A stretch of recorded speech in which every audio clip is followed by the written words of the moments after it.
Hi, I'm Carlin Borisenko. In early 2020, I was the knitting Democrat who accidentally went viral on the internet for going to a Trump rally and then left the party.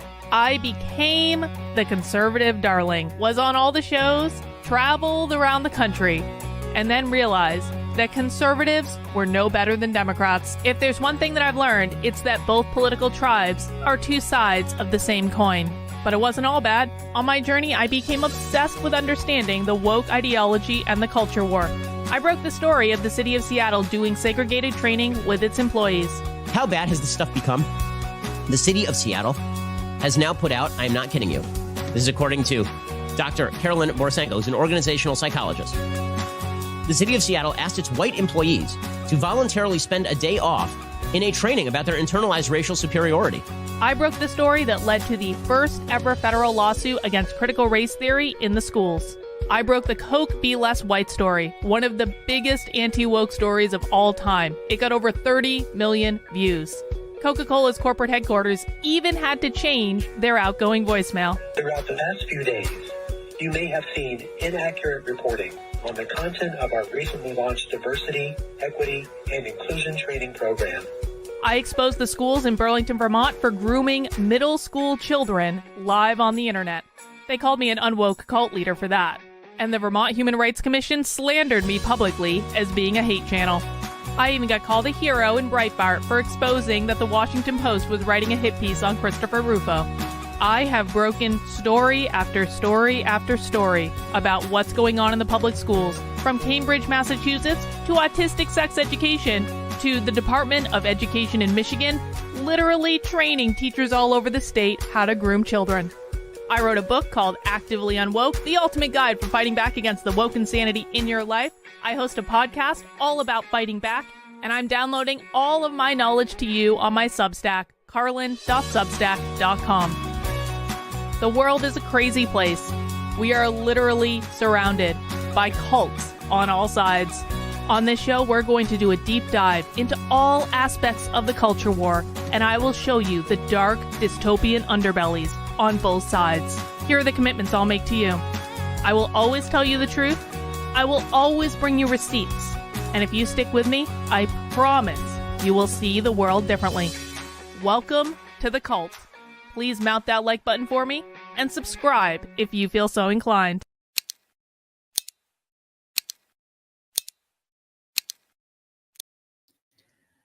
Well, hello, everyone. Happy Tuesday. Welcome to The Cult. The Cult is a show that I stream live on YouTube, on X, the platform formerly known as Twitter, and on Rumble at 5 p.m. Monday through Friday, where we do deep dives into the cult of the far left socialists. Sometimes we do other stuff too, but this is pretty much an exclusive deep dive into the far left socialists. Oh, you guys want Dark Carlin today? You want that? Hang on. Is that good? Are we doing that right now? Is that good for a little bit of a break? Now, you guys might think, you're like, Carlin, you look a little bit like how you dress on Socialism Saturday. What's going on? Why are you busting out the Haymarket book shirt midweek? Well, today, we are doing something very, very, very special. Yes, it is Commie Tuesday on the cult, and we are doing a very rare socialism double feature. It's like the moon and the stars aligned, the Hallelujah Choir sang down from the sky. Well, not really. We have got a fun-filled evening tonight. Oh, we have some potato people. Potato people, like, I can't deal with you guys right now. I can't do that. Come on. We have a very special day on the cult because we are going to start off by watching the presentation that I wanted to watch yesterday. Don't worry if you don't know what potato is. Don't worry about it. Don't get sucked into the cult of potato, okay? If you guys don't know what potato is, listen, I am not subjecting my normal audience to the cult of potato. I I know what the cult of potato is, but they don't have to. They don't have to, at least not yet. Anyway, we are starting off the day by watching the presentation that I thought we were going to watch yesterday, but we were so kind of blown away by that epic preview that the new Radical Revolutionary Communist Party gave us that we had to watch it more than once and really pick it all apart. And I'm working on a big write-up on my Substack of like, here are all the things you need to know about this new Revolutionary Communist Party. And so we didn't have time to watch the thing I actually wanted to watch, which was this session from the New York City Marxist School back in December. Now, we have been tracking this organization that launched the Revolutionary Communist Party for like a year and a half. We've been watching their content for a while. And so like people on my channel we were not surprised that this organization launched a new Revolutionary Communist Party. And, I was thinking about this last night, and I keep telling people that socialists focus more on institutional power than they do on political power.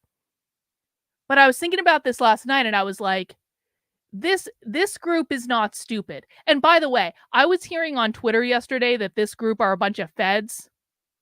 These aren't feds, guys. These are real radical revolutionary socialists. This is a real thing.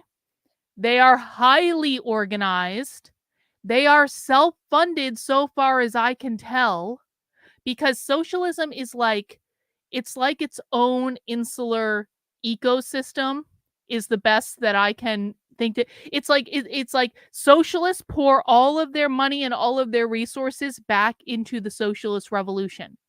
And so, I don't know, we can try to follow the money on this one, but I think they're self-funded. This is not like a Soros thing. I'm like 90% sure, but they are funded. They are highly organized. They are in 30 plus US cities. They're not just in the blue cities. They're in the red places too. They're in Oklahoma, they're in South Dakota, they're in red states too. And so we've been following this organization for a while, but of course now there's some extra attention on it because they did just launch this new Revolutionary Communist Party yesterday. And did you guys know that they were arguing with Jordan Peterson on Twitter? This is their Twitter. They have 14,000 followers on Twitter. And Jordan Peterson has been rage tweeting them, and they're arguing with Jordan Peterson. And of course, I find it ironic that that Jordan Peterson will literally argue with radical revolutionary socialists who are telling Jordan Peterson that their number one goal is to abolish capitalism. They are being explicitly clear with Jordan Peterson when they're retweeting him, telling him that their goal is to abolish capitalism. In their first tweet to Jordan Peterson, they say, "Sorry, Jordan, facts don't care about your feelings. It's capitalism that kills tens of millions every year, not communism. Life under capitalism has pushed millions of Americans to embrace revolutionary ideas. We are the historic product of capitalism, and we're growing stronger." And then Jordan Peterson replied to them again. And then they said, "Tell yourself whatever you have to, Jordan. We're in the bottomless pit of capitalism right now, and millions of us won't stop until we've overthrown it." My point is this. The radical revolutionary socialists are explicitly telling Jordan Peterson and the entire conservative right that their goal is to overthrow capitalism. And as a reminder, they define capitalism explicitly as private property ownership. When they say private property ownership, they mean your house, they mean your land, they mean any rental properties that you own, they mean your parental rights, and they mean your individual liberties. All of those fall under private property. They want entirely public health care, no private doctors. They want entirely public education, no private schools, no homeschooling, no charter schools. They want entirely public energy, entirely public gas, controlled by the state, of course, so they decide who gets the energy and the gas. And the best part of all, they want all of the food and all of the housing to be provided by the government. And the food is really specific because if you don't work the assigned job that you get, you don't eat. Because they literally, and I have them, this is not theoretical, I have them on video saying all of this. They want to control the food supply. And they can explicitly tell this to Jordan Peterson, and they can explicitly tell this to the conservative right. We want to overthrow capitalism. We want to abolish private property ownership. They're not being, this is not, what they're saying here, guys, is not coded language. They are being explicit. And still, does anyone want to take a guess what we will hear from the conservative right about this? Does anyone want to guess what the conservative right will think this party is doing? They hate white people. They hate Christians. They hate Western values. Because even when the socialists are explicitly clear, the conservative right still doesn't listen to them. They're not, this is not a trick. They are telling you what they think. And we know that they are telling you what they think because in my community, on my channel, we have watched thousands of hours of these people. We have watched their private trainings. We've gone undercover into their trainings. We have watched the things that they don't put public on the internet. We have been doing this for a long ass time, and they say this behind closed doors to each other. So this is not some trick, but of course the conservatives aren't listening. So they're not getting it. So we have to get it for them, I guess. Anyway, I also wanted to show you this. Have you guys seen their website? Let's click through onto their website. Check this out. You're telling me this is not polished? Look at this website. Look at this. This is a whole production. This has been, this is a beautiful, presentation, guys. This is, all done up. Have you guys been on conservative websites lately? They all suck. This one is beautiful. It's clean. It's engaging. It has video. It looks nice.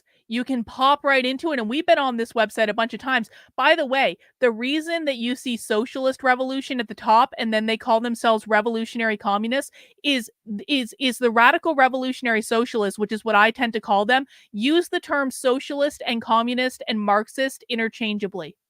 They use all three. They'll use all three to describe themselves within the same sentence. I've heard them do it. So that's why you see both. James Lindsay was out on Twitter yesterday going, ha ha ha, the silly revcoms. These are not the fucking revcoms. There are revcoms, but they're a different group. There are revolutionary communists. They're not the same as these people. They are two different groups. And I know it's confusing for people because they're saying that they're calling themselves the revolutionary communists of America.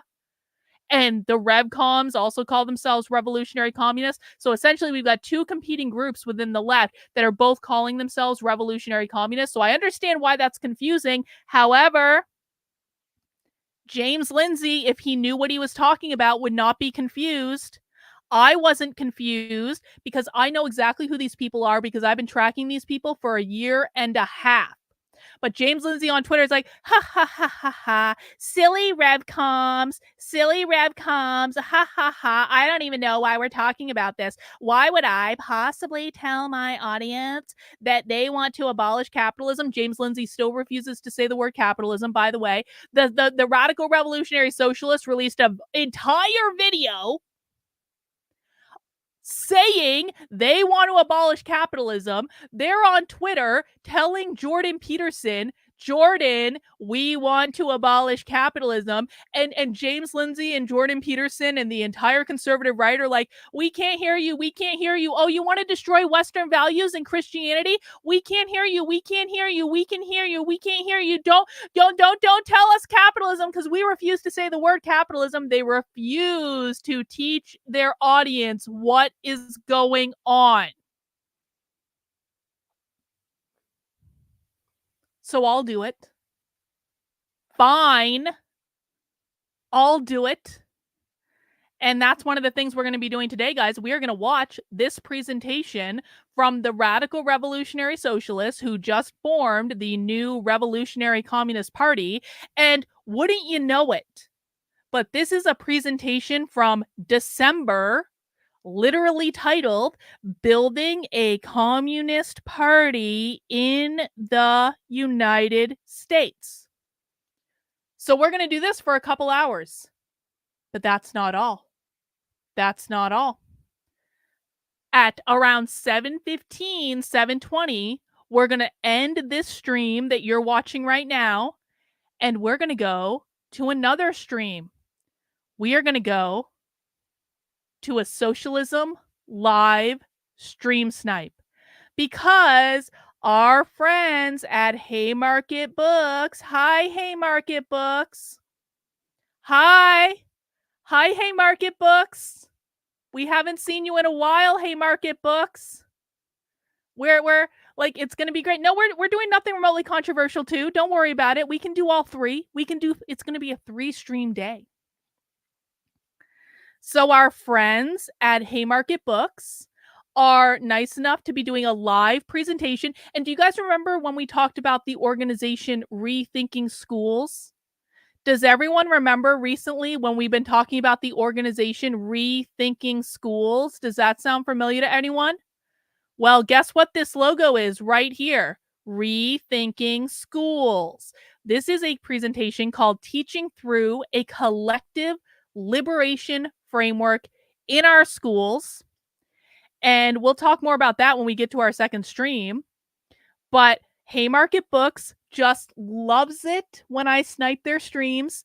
Haymarket Books loves it so much when we go into their chat and we ask them good, educated questions. I want everyone to make sure they have an account that is not banned in Haymarket Books chat. You might have to create a new account because Haymarket Books has this bad habit of like, when we show up in their chat and we ask them questions, they don't like it. Can you guys imagine that? I don't know why the socialists would ignore our questions. Yes, Rethinking Schools is Jesse Hagopian. They also do have the New York Collective of Radical Educators. There are all sorts of education organizations. And I'll tell you what, this is one of the rabbit holes I've been going down in terms of doing the Unwoke Wiki stuff, is all of these radical educator organizations.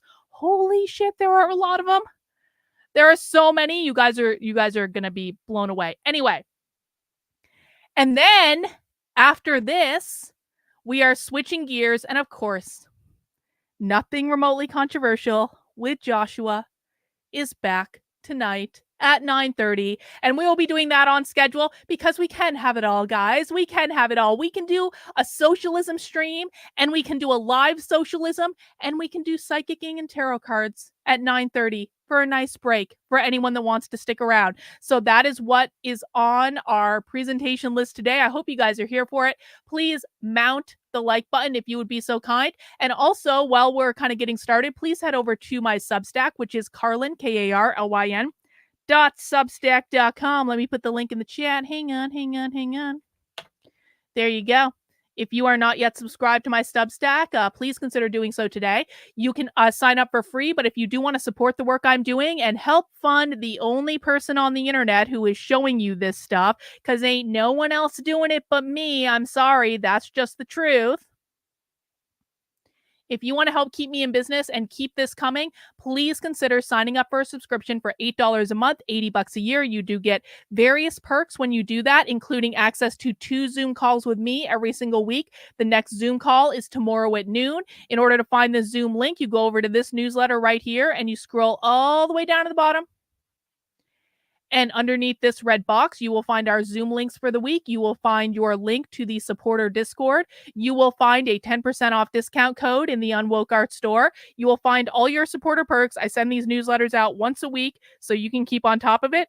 And of course, you get the benefit of you fund this stuff. I can't do this without you guys. And if you don't want to hear just resounding lies from conservative influencers saying they want Western values, they want to destroy Christianity. If you want to just cut through all the bullshit and get right to the heart of what the far left is actually doing in this country, I'm the only person telling it to you. And you never have to take my word for it. We don't do trust me, bro, pinky swear on this channel. We don't do that. I show you receipts for everything, and you can see for yourself, and you can decide for yourself what you think about it. You don't ever have to trust me. You can trust your own eyes and you can trust your own brain, and that's the way it works. Always remember to bring a side dish to the next socialist barbecue. What would they even serve at the socialist barbecue, do you think? They wouldn't serve meat. No meat allowed in the socialist utopia. Another way you can support the work I'm doing is by heading over to the Unwoke Art store. This is my merch store on the internet. You can find it at unwokeart.com. And for a couple more days, actually for like the next day and a half, you can get the new 4 goals of the woke left shirt designed by Bot for 25% off. You can also get t-shirts, bags, pint glass. You can get this cool poster to hang up. You can even get a frame poster if you want something uber nice. Bot did this design. It is one of the most requested designs that I've ever had for the 4 goals of the woke left, which of course are: gain as much power as possible, destabilize the system, attack capitalism, usher in their Marxist utopia. And Bot did this amazing graphic. It's so good. It's so awesome. And you can get it for 25% off for the next couple days only. Also, leaving the store at the end of the month is the limited edition Unwoke Wiki shirt, because every single month I swap it out with a new Plague Doctor design. So you can only get the Plague Doctor, this one, for the month of February. Starting on March 1st, we're going to have a completely new one. So if you want this, pick it up now. It has the Plague Doctor on the front and the Unwoke Wiki URL on the back. So you're helping promote that as well, a walking billboard. Lots of other stuff you can get in the Unwoke Art store, including, well, isn't this design apropos? I haven't actually really talked about this, but this is actually perfect for today. Because actually, do you have like a poster? Maybe the poster one is better to look at. This is a design of like a bourgeois lady surrounded by hammers and sickles, and the only thing protecting her is an umbrella. That seems a little appropriate. We are literally surrounded by socialists on all sides. And if you get the t-shirt, it says on the back, "The socialist revolution is happening all around you," in a little whimsical font just for irony. So those are some of the things you can get in the Unwoke Art store, guys. If you want to support the work I'm doing, I do really appreciate it. All right, we are about to get started. I do just want to say, though, for my friends from the land of Potato, I'm not ignoring you, Potato, but I don't want any problems, okay? If you guys want to watch socialism with us, that's fine, but I don't want any bullshit in my chat. The land of Potato is the other side of the internet, guys, and you can find him over on Kick, and Potato, you can let people know where to find you, and that's cool, but I don't want any nonsense in my chat, okay? We take this seriously. We might have a good time about it, but I do have 2 rules in my chat. Number 1, don't be a dick. Do not insult me. Do not insult other people in the chat. I can do whatever I want. Number 2, no whining. If I ask you to stop doing something, just stop doing it. We do actually take this seriously. These are basically classes for us. We're doing research right now. So I'm happy to talk to the potatoes at some point.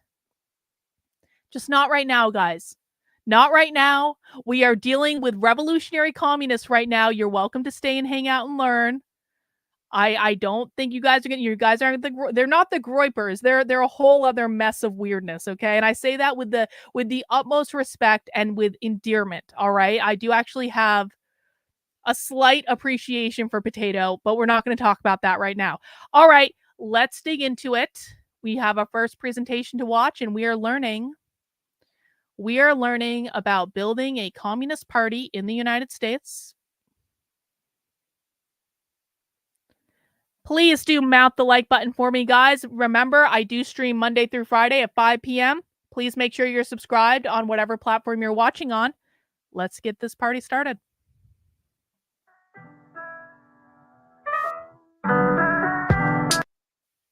Oh, good sound. Why did you do that?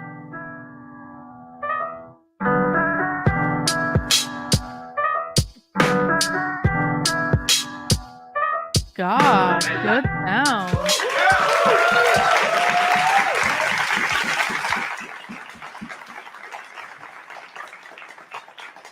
Thank you, Comrade Chair. My Comrade leadoff Chair. is going to focus specifically on the Comrade Chair. You guys are going to hear a lot of comrades. experience of the building of the Communist Party USA, and that some of the lessons we can learn from that.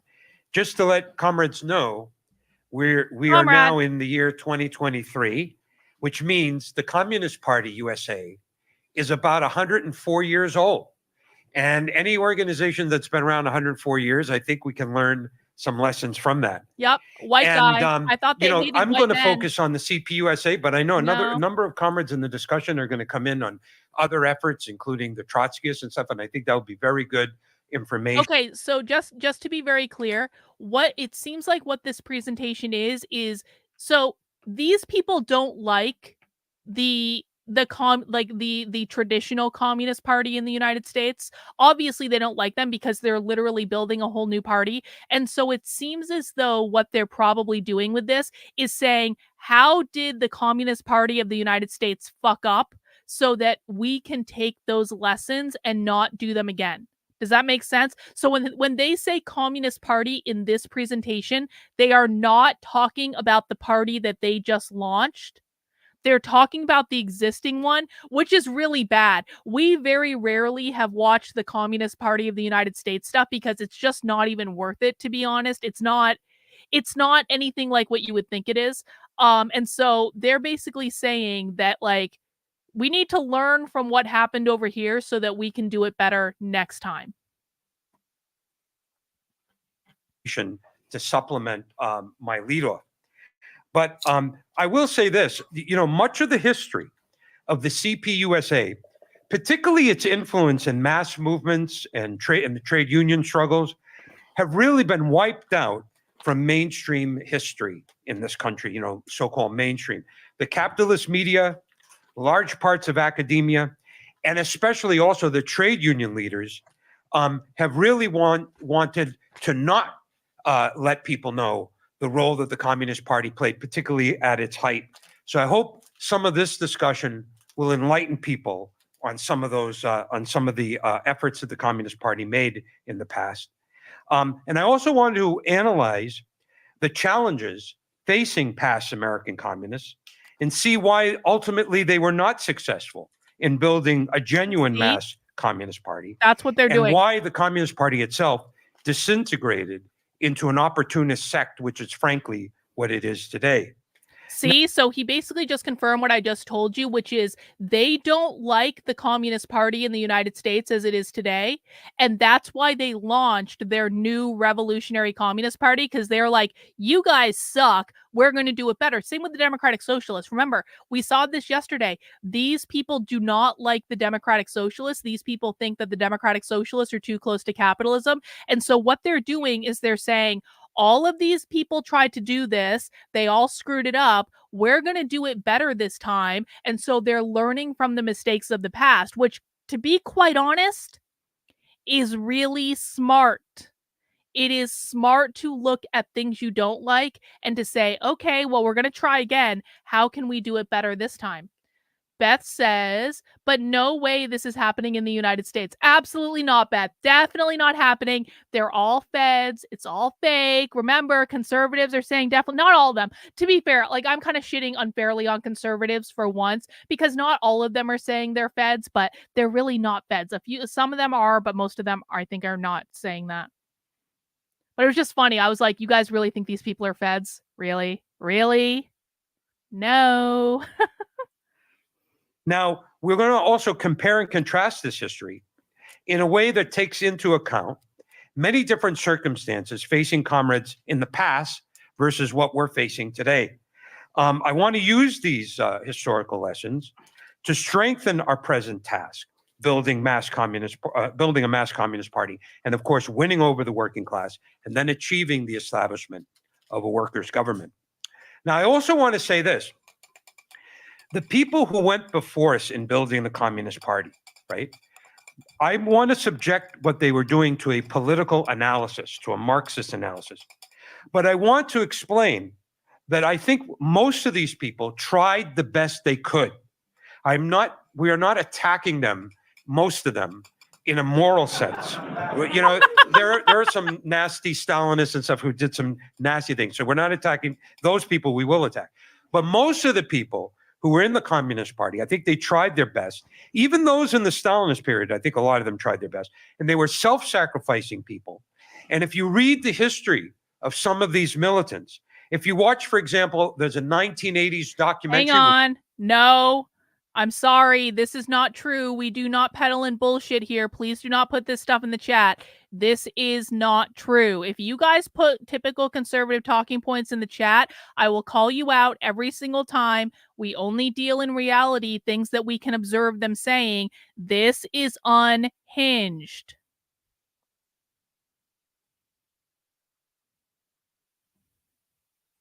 Which I believe I saw in this theater back in the 1980s, when this was a movie theater, the Thalia. It's called Seeing Red. It's a documentary about people who were in the Communist Party during the 1930s. You will see that those people, I think, had the best of intentions. They were self-sacrificing. They were great fighters. And they were trying to bring about socialism. But the problem is, of course, they didn't have the right ideas. They were mistrained. They were misdirected by their leadership. And that's what we want to analyze today. So it's not a moral condemnation of these people.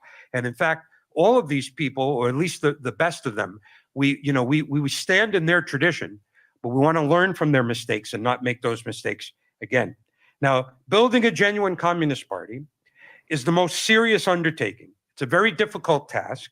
Serious communists do not look at history just to reminisce. Yo, right? I want to bring up Tatan's chat. I want to talk about this for a second. Notice how CPAC is all bright and shiny with a nice toy to try and make it seem big and powerful. Look at these guys, very organized in a minimal setting and not showing their real power. Tatan, this is 100% correct. I've been to CPAC twice.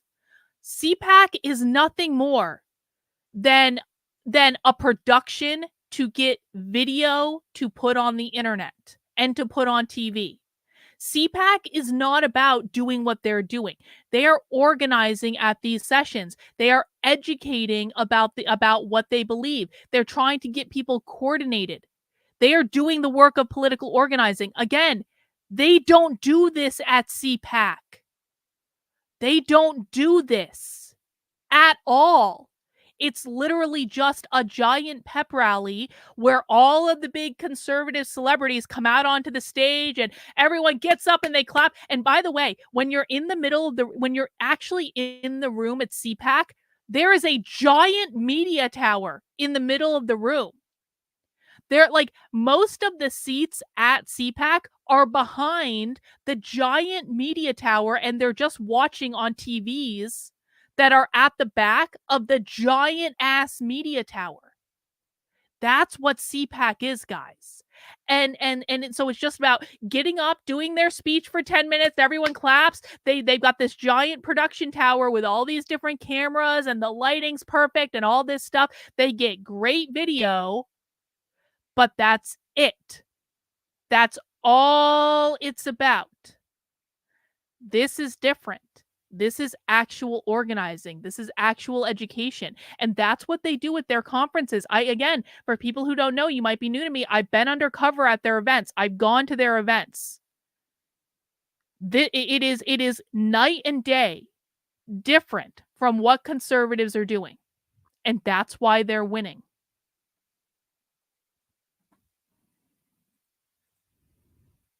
But we see in history rich lessons so that we can avoid repeating the same mistakes that were made before, and we will be able to succeed where others have not. Now, I wanted to start this lead off by this quote from Alan Woods, because I think it kind of orients the Marxist approach to how we view a party. And Alan says, a party is not just an organizational form, a name, a banner, a collection of individuals, or an apparatus. A revolutionary party for a Marxist is, in the first place, its program, methods, ideas, and traditions, and only in the second place, an organization and an apparatus, which of course is very important, in order to carry these ideas to the broadest layers of working people. The Marxist Party, from the very beginning, must base itself on theory and program, which is the summing up of the general historical experience of the proletariat. Hang on. Akshay is asking a question. Is CPAC like a church? Like a church? Conservatives attend CPAC, then completely forget it. Yes, that is a really good description. Conservatives get all dressed up in their best church clothes, and that actually does happen. Conservatives bring out the best clothes for CPAC. All the women have these perfect pantsuits that are in the bright colors, and they have the hats, and you guys should see them get dolled up for the Reagan dinner, because they bring out these beautiful expensive dresses, and they get people. I'm not making this up. They have people come in and they do their makeup and their hair, and it's a photo op, and they're all posing in front of the different things and all this stuff, and it's basically about like oohing and awing over themselves and presenting the best image that they possibly can, and then they learn nothing, because CPAC is just mostly about like networking and media. There are giant rows of media at CPAC. You can just go up and down the rows of media to go on shows or podcasts or any of that. I've never seen anything like that at any conference, where they just set up the media and then all of these wannabe influencers will come in, and they don't go to any of the sessions. They literally just walk up and down media row to be interviewed, again, to get video. It's like a red carpet, but it's also just like a media networking thing. And then at night, most people go out to after parties where there's hookers and blow and all sorts of crazy shit going on in the hotels that no one talks about. You're not supposed to talk about that, Match Slap, and the boys that you're not supposed to talk about that. Nope. Because all that, the hookers and blow, it ruins the good conservative image that they all have, because Match Slap needs to get up with his wife that he pretends to sleep with the next day, and they have to be the perfect power couple. I'm not making any of this up. It's crazy. But that's what CPAC is. Without this, it is nothing. The building of a revolutionary party always begins with the slow and painstaking work of assembling and educating cadre, which forms the backbone of the party through its entire lifetime. Now, that reminds us of that famous quote by Lenin, right? Lenin said, "Without theory, there is no revolutionary movement," right? The reason we put such an emphasis on the question of theory in building a party is that theory is absolutely an essential tool. It's a necessary ingredient to build the kind of party that we're building. Theory is a generalization of experience, learning from that experience. I have this great quote about theory by Trotsky. He says, "To be guided by theory means to be guided by the generalization of all the preceding practice of humanity, which allows us to cope with this or that present-day practical task with the greatest success." That's why, for us, theory is so important. No, we haven't seen him before. But I have to say, our first fundamental problem in looking at the Communist Party is that although it needed Marxist theory in order to build, there was really nobody who had that kind of theoretical understanding among the leadership who could create that correct path for building the party at that time. The cadre that the Communist Party inherited at its beginning were people from the Socialist Party of America, were people from the Socialist Labor Party of America, which frankly was an ultra-left sectarian group, and also people from the IWW, the Industrial Workers of the World. And all of those schools were bad schools if you look at it from a question of a school of Marxist theory. But it wasn't, the lack of theoretical knowledge was not limited to the left in the United States. The lack of theoretical knowledge is a characteristic of American capitalism.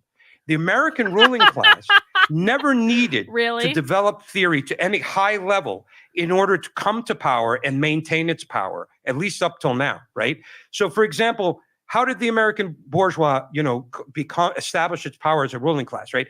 They came to North America, they chopped down the trees, they killed a lot of the indigenous people, they imported slaves, they imported workers from Europe, right? They led a revolutionary war of independence against the British. That is civil war, where they got rid of the plantation owners, the slave owners. They had Reconstruction. They stabbed Reconstruction in the back, and they built up their forces.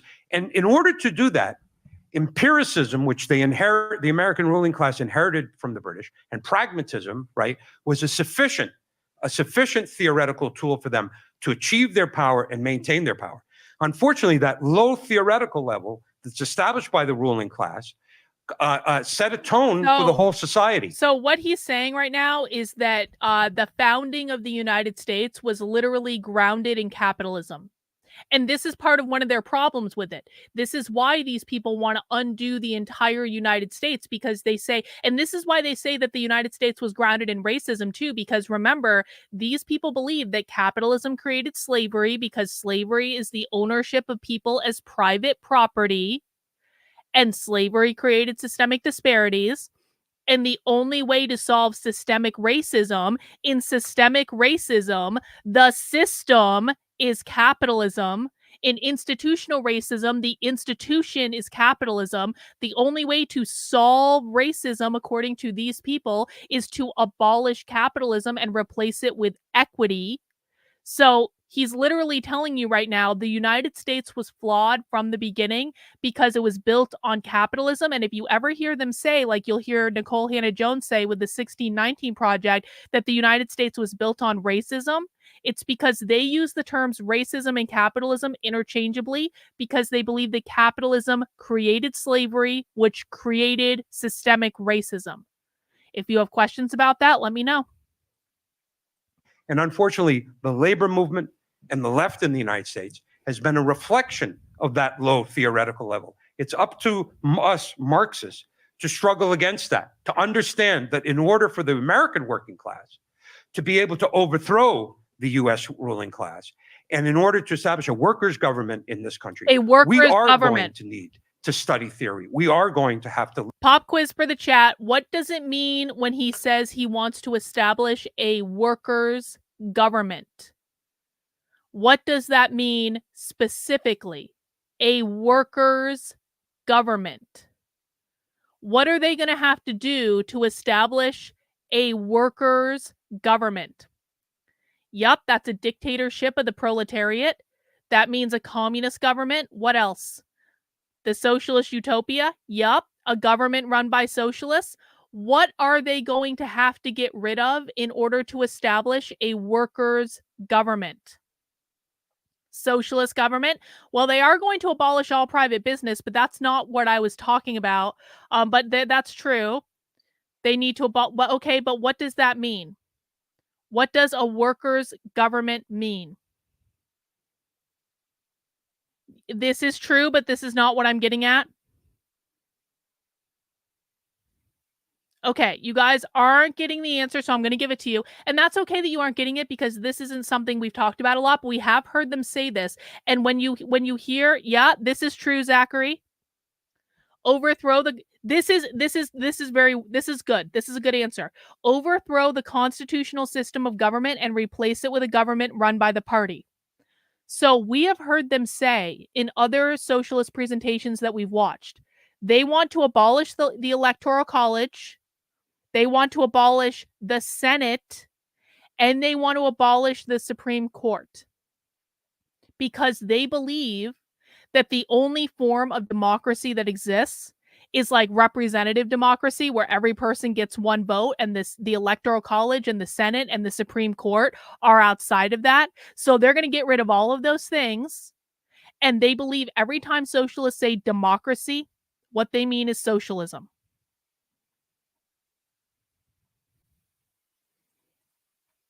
Lift our theoretical level. We are going to have the highest theoretical level in the entire world. And equitable democracy. The ruling class. So now in this leadoff, the main periods of the Communist Party history that I'm going to cover are as follows. I'm first going to look at the formation years from 19. When he says overthrow the ruling class, what they mean is they are going to abolish all private property. The ruling class are the bourgeois, but it's not quite that simple because it's not just about the people in this case. It's about private property. It's about what they consider to be private property. So what this means is they are going to abolish your ability to own a home Because the government will own all homes. They are going to abolish your ability to own a rental property like an apartment complex or like an Airbnb or something like that, because there will be no rental properties because the government will dish out all the housing. They are going to abolish your ability to own any land. All land will be collectivized. They will abolish your parental rights because they believe parental rights make children the private property of their parents, which basically makes them slaves. And they will abolish your individual liberties. They will get rid of your right to own guns. They will get rid of your right to have a private doctor. They will you won't have a right to food either. They will be providing you with all the food. They will, like, when they say the bourgeois class, they mean capitalism, which means private property ownership. It is not just about eat the rich. That's not what it's about. It means the property and what they specifically define as property, not what you define as property, what they define as property. 1919 to 1928. This is when the Communist Party first started, and it was in formation. And there was an effort by well-meaning people, not theoretically trained Marxists, but well-meaning people who were trying to build the kind of party that we want to build. Then, from 1928 to 1935, the Stalinist consolidation, where the party no longer becomes a party where you could say people are trying to do the right thing, but it becomes dominated by a Stalinist leadership that follows the dictates of the Stalinist bureaucracy in Moscow.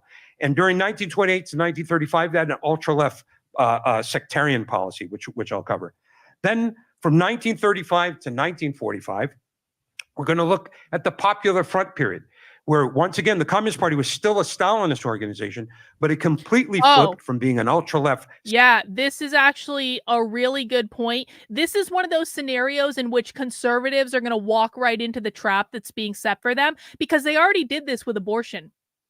Conservatives walked right into the abortion trap that was set for them. And you guys saw how that went for conservatives, but you are absolutely right, low-key. They're going to get away with it when conservatives on the Supreme Court try to get rid of the Civil Rights Act, which they are absolutely going to do.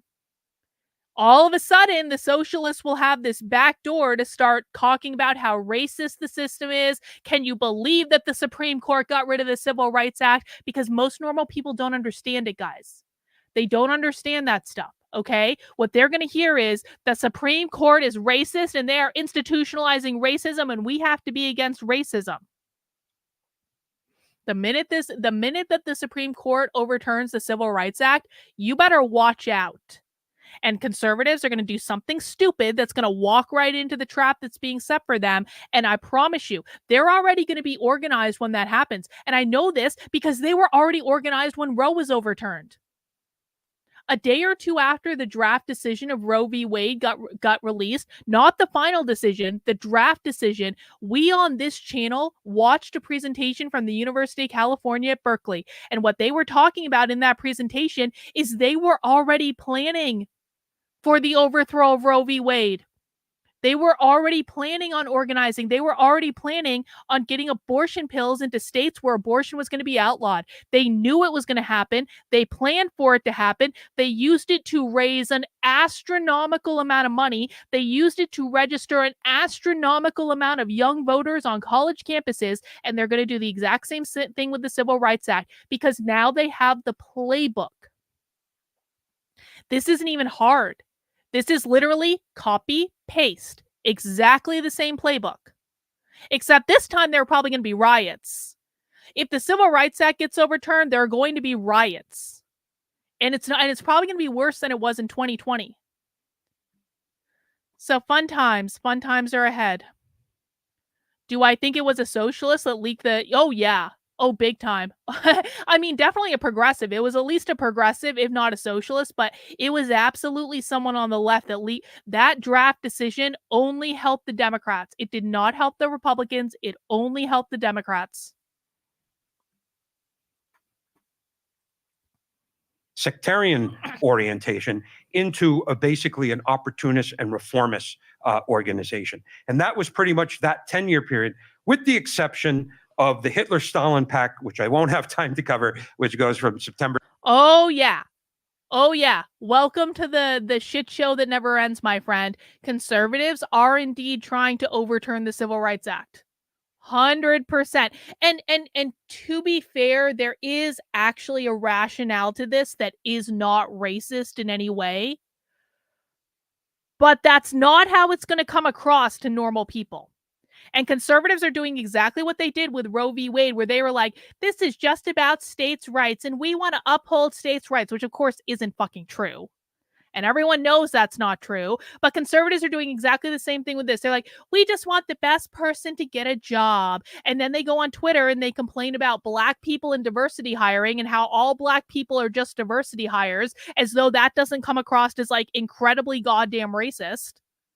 So they're walking right into it. Again, can't just leave it alone and let it be. 1939 to June 1941, when the Germans, the Nazis, attacked the Soviet Union.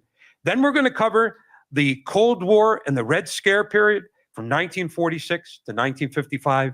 And then we'll cover 1956 and after, which is a tremendous turning point for the Communist Party. And that's basically to give you a sense of where we're going to go in the course of this discussion. Thanks. So let's look at the first part, the formation years from 1919 to 1928. Now, we've mentioned this in other points, but from 1917 to 1926, that 9 years, there were actually more than 10 revolutions that occurred in the world, more than 10. That most of those revolutions were in Europe. Some of them were near Europe. Some of them it's like the Chinese Revolution, 25 to 27. And you also, I'm counting in there Chinese the British Revolution. General Strike in 1926, Wow. which if it had a mass Marxist Communist Party, if it had been there at the lead of the working class, that general strike could have become a successful revolution, could have become an insurrectionary general strike. But you had more than 10 revolutions in that 9-year period. And every single one of those revolutions was defeated with the exception of one, the Russian Revolution. And the reason the Russian Revolution was successful is because prior to 1917, Lenin and the Bolsheviks had built that party. That party was an essential tool to turn that situation, to turn that revolutionary opportunity into a successful overturn of the government and to establish a workers' government. In all these other revolutions, in all these other countries, the revolution was not successful because such a party had not been built ahead of that period. Now, of those different revolutions, I will say the United States was not one of those places where there was an unsuccessful revolution that happened. Things were not that dramatic in the United States at that time. But the Communist Party was born in 1919, and I should explain, the Communist Party was not born as one party, it was born as two parties. There were two Communist parties formed in 1919, the Communist Party of America and the Communist Labor Party. Both of them supported the Bolshevik Revolution. Both of them wanted to attach themselves to the Comintern. Both of them supposedly followed in the ideas of Lenin, Trotsky, but right from the start, the sectarianism and the mechanical thinking led to two separate parties being formed. But what were the conditions in 1919 in the United States? A lot of comrades may not know this. For example, there was a giant steel strike in 1919. There was an attempt to organize the steelworkers into an industrial union. Now, that was ultimately unsuccessful, but it was a big event in 1919. In addition to that, there was the Seattle general strike in February 1919. Not only was that a general strike in that important city of Seattle, but by the way, part of that strike was over. Hang on, I got a super chat from Rottweiler. Oh, Bot, he already said capitalism like half an hour ago, please. Wasn't Charlie Kirk one of the first high-profile cons saying, I don't want your vote if you're gay? Or when he said he couldn't trust a black pilot? Oh yeah, Charlie Kirk is just a fucking gem for the conservative right. Just a gem. Charlie Kirk says everything that the left wants Charlie Kirk to say, and they will use it against the right forever and a day. And just wait until the Civil Rights Act gets repealed by the Supreme Court, because then Charlie Kirk's gonna every fucking racist thing that Charlie Kirk and Matt Walsh and that whole side of the internet have ever said is gonna get trotted right back out. I mean, it's just like, it's so predictable how this is gonna, I don't understand how they can't see this. It is so effing predictable how this is gonna happen.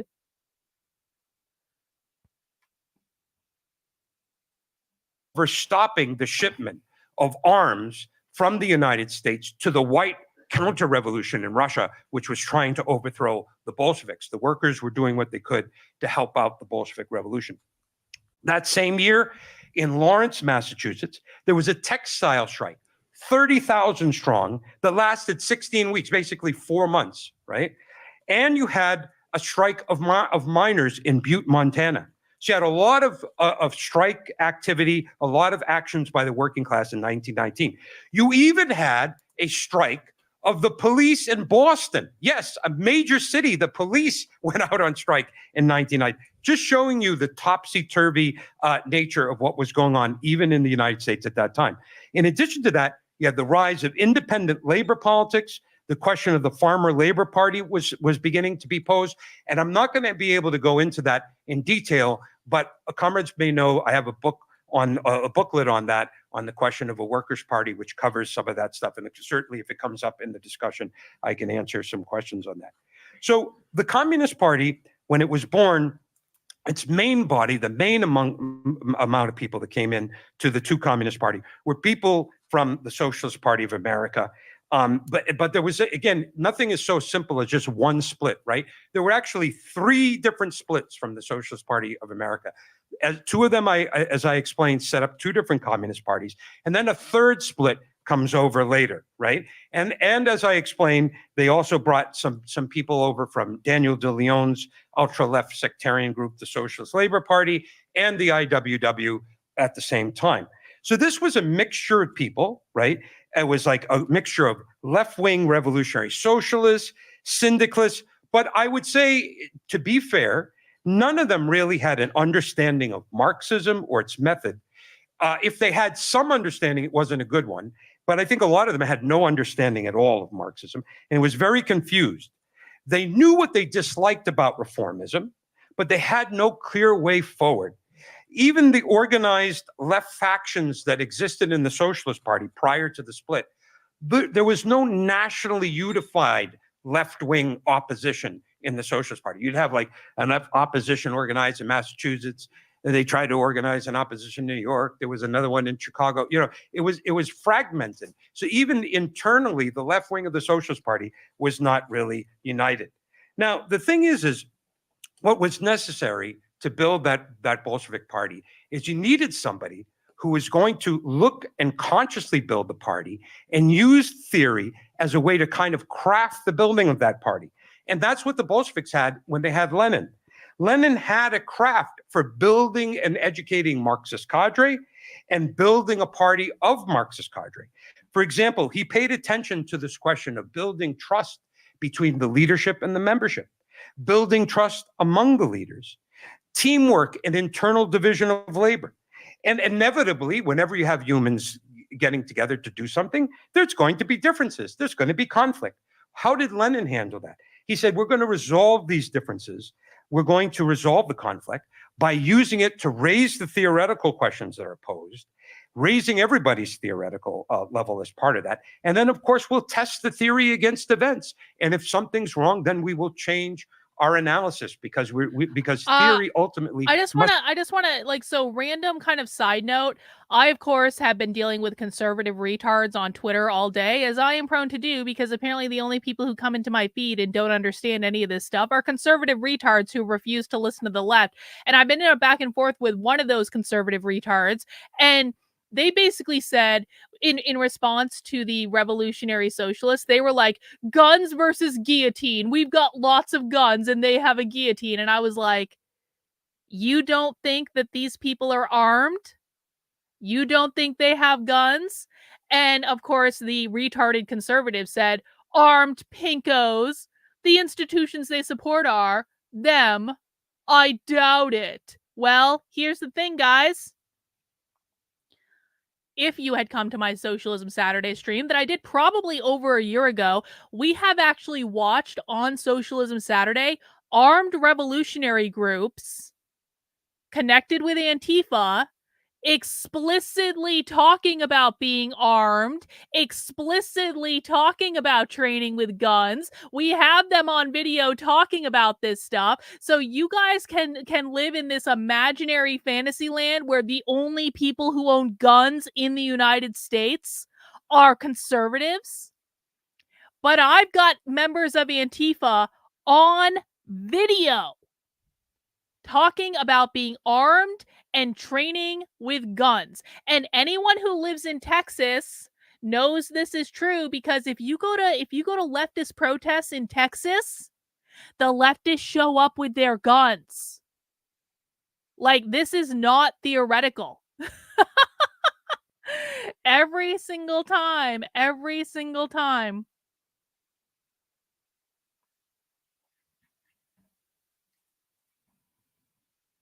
Must be connected to practice, must be connected to the real life that we are intervening in.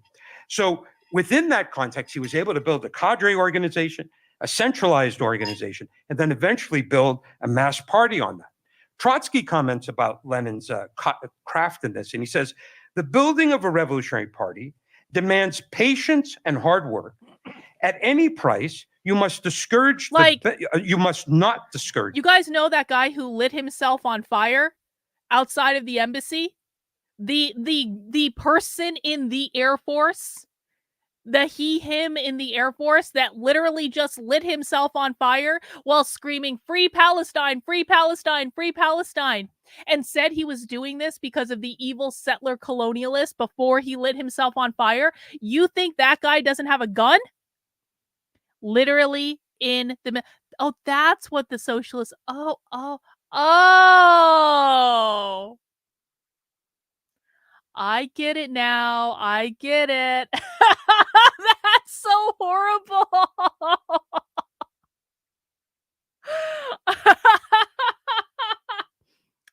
Yeah, you guys think that guy didn't have a gun, conservatives? He was literally in the military, bro. The best. And you must show yourself to be able to work with anyone. Each is a lever to be used as much as possible to strengthen the party. Lenin knew the art of this. After the liveliest discussions, bitterest polemics, he knew to find the words and gestures which mitigated unfortunate or offensive words, right? That craftsman, that thing. And the thing is that unfortunately, there was no Lenin, there was no craftsman here in the United States to put together the leadership of the Communist Party. In fact, by the way, Lenin was, as we know, historically was unique on this. Even the other great Marxists outside the United States, Trotsky, Rosa Luxemburg, James Connolly, right? None of them understood what Lenin was getting at in this. Trotsky came to understand that. Luxemburg came to understand at around 1917 and after the Russian Revolution. But prior to that, nobody was there to be able to doing that. So facing the task of building the Communist Party leadership. Yes, exactly, Rottweiler. I'm telling you that not only do conservatives have all the jobs and no one else has a job but conservatives, even though conservatives are afraid of getting fired from their jobs if anyone finds out they're a Trump supporter, which wouldn't make sense if conservatives are the only ones with jobs. But not only do conservatives have a market on having every single job in the country, even though leftists control all the institutions, so I don't know how they're doing that without jobs. Apparently, conservatives think they also own all the guns in the country and that no leftist has ever bought a gun, ever. Was not so much that they had to build a leadership from scratch, but they had to retrain comrades who have been mistrained. They had to educate them in the Marxist method and build a real leadership team, a cohesive, democratic, centralist organization. But as we know, that's always very hard to train an old dog new tricks. And that was a real problem. The second question is, who was going to play the role of theoretician in the United States? Who was going to be able to play that role of educating the Marxist leadership and gluing it together? Ironically, one of the best theoreticians in the U.S. At that time was a man named Louis Frena. Louis Frena was an Italian immigrant, came here at a very young age. He's kind of a self-taught person. He only went through elementary school, but he was a real reader and he really taught himself, right? Unfortunately for Louis, he got involved. He was a member for about 4 years of the Socialist Labor Party. He worked with Daniel de Leon. He did write some theory with him, but he learned a lot of this under the tutelage of Daniel de Leon, who had a kind of a mechanical view of Marxism and also looked at things from a sectarian framework. And both de Leon and, of course, all of the American left at that time was permeated with a lot of the ideas of syndicalism. In fact, you probably say that the left wing of the United States at that time was more influenced by syndicalism than Marxism. You know, even then, he did do some really great things. Like one thing is Louis Freina was the first one to start publishing the writings of Lenin, Trotsky in the United States, and we have to give him credit on that level. But he was, first of all, he himself was limited in his theoretical ability. Even if he was the best among the leadership at that time, he himself had limits. How will they outlaw guns if they own guns too? Because they're going to outlaw guns for everyone else, not for them. Like, the guns are just a political talking point, guys. Like, it's not that they're going to outlaw guns, it's that they're going to outlaw your ability to own a gun. This is why they're going after a conservative. Like, do you really think that leftists are going to give up their guns? That's retarded. Limitations. And he wasn't seen as an important person to play that kind of leading role of bringing everybody together in the U.S. Leadership at that time. The people who did come together in the leadership were reflective of the moods of the American left at that time. Thanks. For example, they had moods of ultra-leftism, they had methods of mechanical thinking, and of course, pragmatism. And that's what dominated the party. And just to kind of give you a sense of the question of the moods of ultra-leftism, I thought this was kind of interesting. Comrades might get a kick out of this. That in around this time, around 1920, there was a strike in Brooklyn trolley strike, the Brooklyn Rapid Transit Company. This is before the city took over all the mass transit. And there's a strike there. And so the communists want to intervene in the strike. And this is what they wrote in the leaflet. But I think this, when you read this, you'll kind of get a sense of the ultra-leftism that was in the leadership of the Communist Party at that time. So the leaflet says to the strikers, "Get ready for armed revolution to overthrow the capitalist government and create a..." Well, so Elena says, does anyone get the impression they don't realize they're winning? They really don't realize they're winning, guys. Like, I got into an argument one time with our favorite abolish the family socialist, Sophie.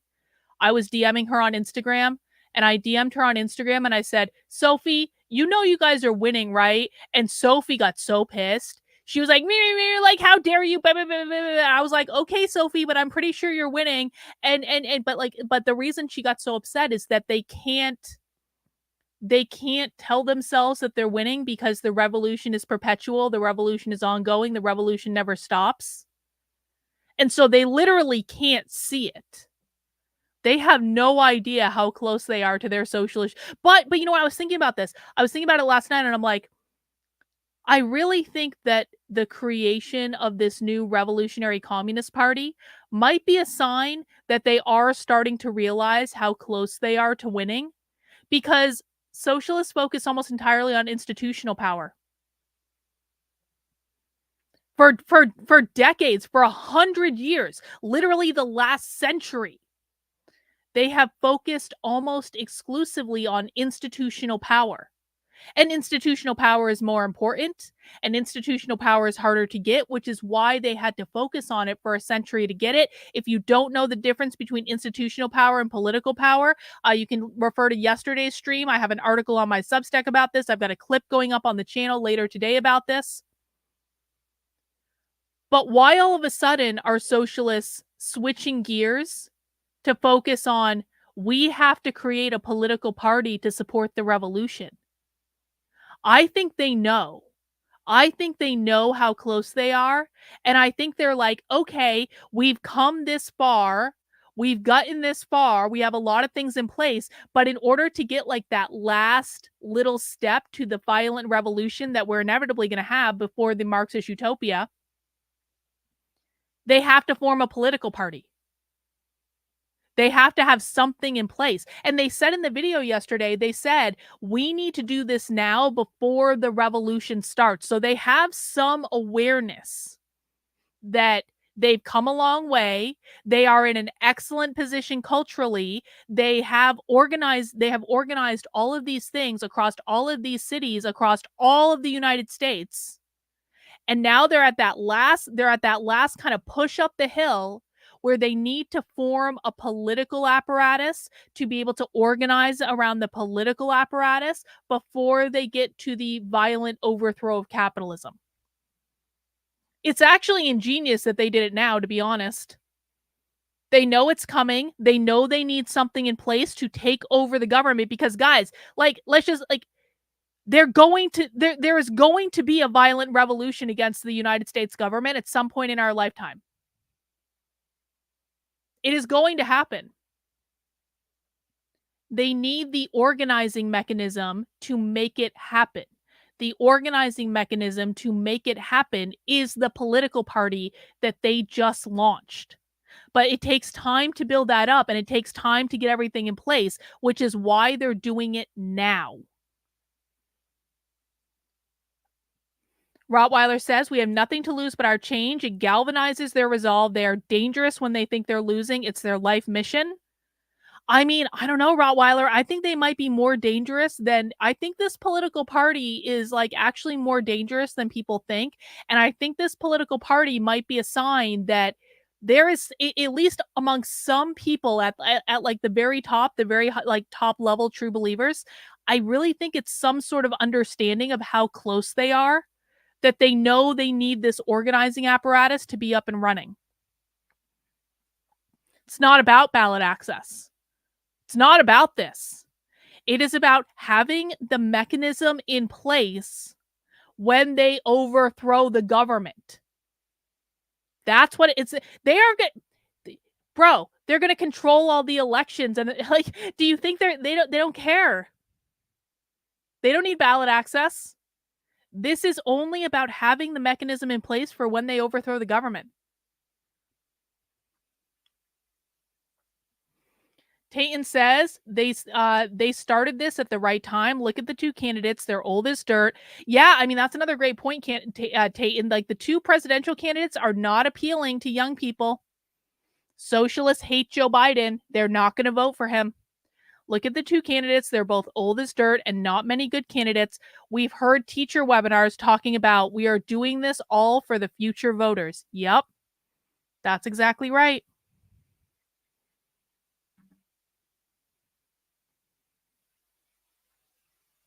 Yeah, I agree with this, Sim. The political party is about having the foot soldiers. It's about having the infantry.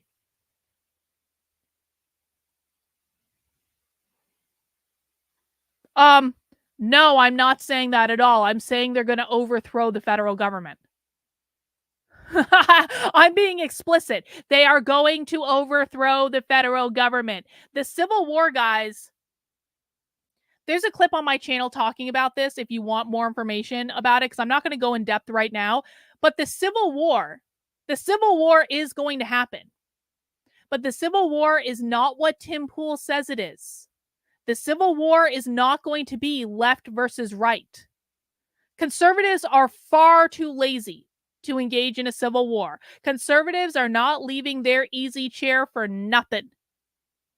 You're telling me conservatives won't leave their house wearing a red hat, but you think they're going to leave their house carrying a gun to go to war? I don't think so. I was there on January 6th, guys. I was there. Ain't no conservative engaging in no real civil war. They'll do a LARPing exercise, but they're never even doing that again because most conservatives are so terrified by January 6th that they're never doing anything like that again. They're not leaving their house. The Civil War is not going to be left versus right. It's not going to be red state versus blue state. The Civil War will be the radical revolutionary socialists versus the government. Do people understand that? It's the radical revolutionary socialists versus the government. And I promise you, that they already have radical revolutionary socialists working within every single branch of the government. They're like sleeper agents. Every single one. It's like a Russian sleeper agent coming in and getting a job and working their way up the ranks and then sitting there until they're activated. Socialists have been for decades gaining institutional power within the federal government and every other institution as well, but let's just talk about the government for the moment. They have had people getting into positions within the federal government, non-elected positions, which they can just go and get into that job and then sit there, and it is near impossible to fire them. So they've worked their way into the government. They're probably in the military as well.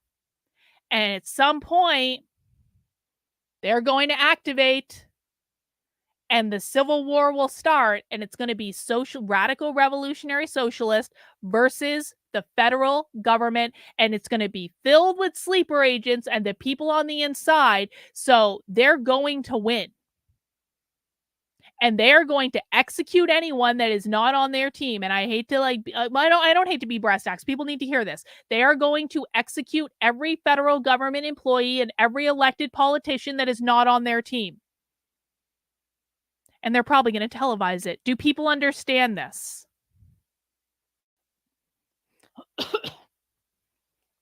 They're probably going to televise it. The revolution will be televised. The revolution will be streamed live on the internet.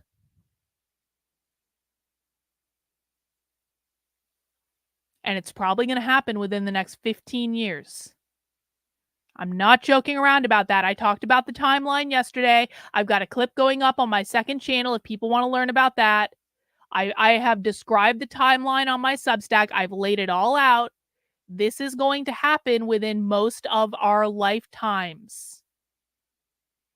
This is going to happen within your children's lifetime.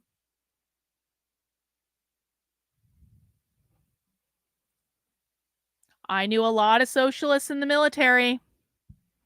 Conservatives think that they control the military. No, no, no, no, no. No, no, no. No, no. Workers' government, as your brothers did in Russia. Stop asking merely for a little more wages. Overthrow the dictatorship of the capitalists, the present government of the United States, and through the Soviets and proletarian dictatorship, take possession. What was that? What was that? As though perfectly timed within my rant. What did he just say? Let's listen. What did he just say? For a little more wages. Overthrow the dictatorship of the capitalists, the present government of the United States, and overthrow the dictatorship of the capitalist, the present government of the United States. I didn't plan that, guys. I have not seen this presentation. But do you think that timing was serendipitous at all after I just explained to you that there is going to be a violent revolution against the government of the United States and that the Civil War is not going to be red versus blue? It's going to be radical revolutionary socialists versus the government. Let's just one more time. Brothers did in Russia.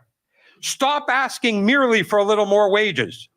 Overthrow the dictatorship of the capitalists, the present government of the United States, and through the Soviets and proletarian dictatorship, take possession of the BRT, the Brooklyn Rapid Transit, and of every mill, mine, factory, railroad, and field and farm in the United States.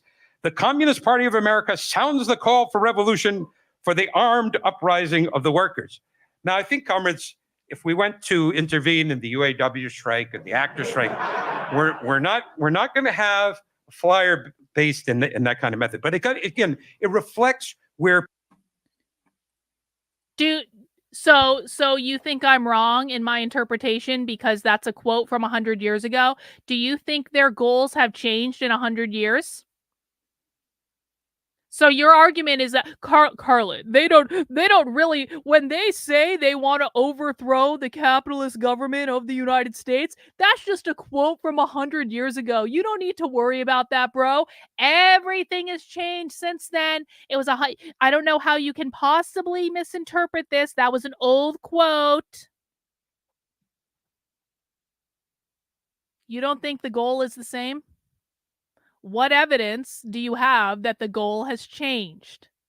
Bro, that's naive AF.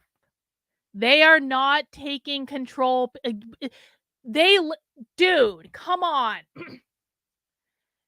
Do you understand that socialists write books about what their vision for the socialist revolution looks like, and there is always violent revolution in those books? You can find those books on Amazon right now. We may read one for a book club.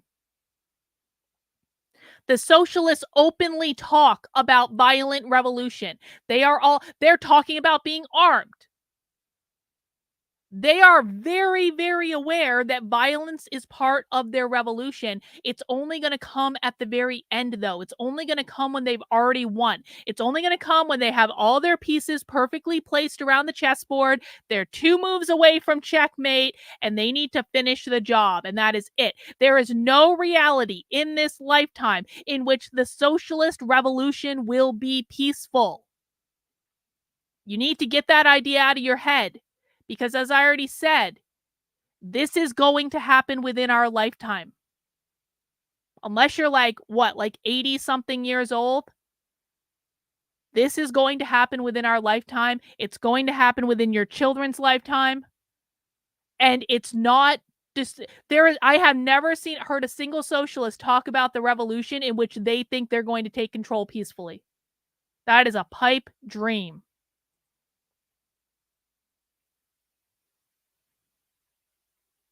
Wait, this is the conservative argument that a therapist got their job without violence? Jason, that's retarded, bro. And you're better than that. You're smarter than that. That is a retard question, bro. You're descending into the land of retardia. Don't bring that shit in my chat. You are better than this.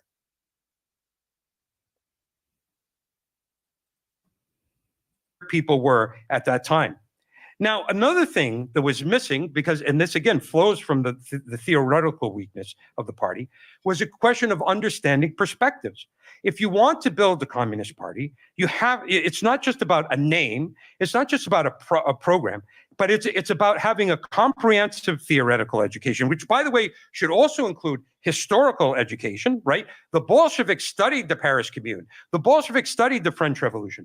The American communists at that time should have been studying the Paris Commune. They could study the Russian Revolution, which was relatively recent.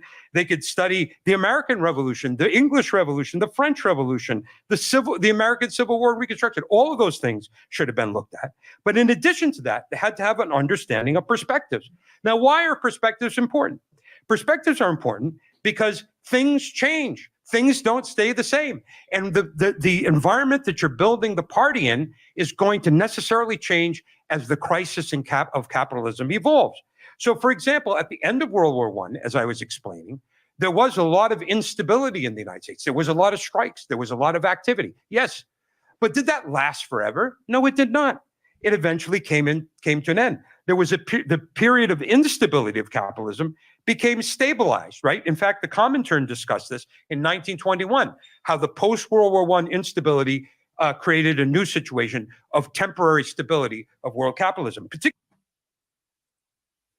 People love their kids. Good luck taking them out of the nuclear family. Bro, conservatives are sitting back and letting these people take their kids already.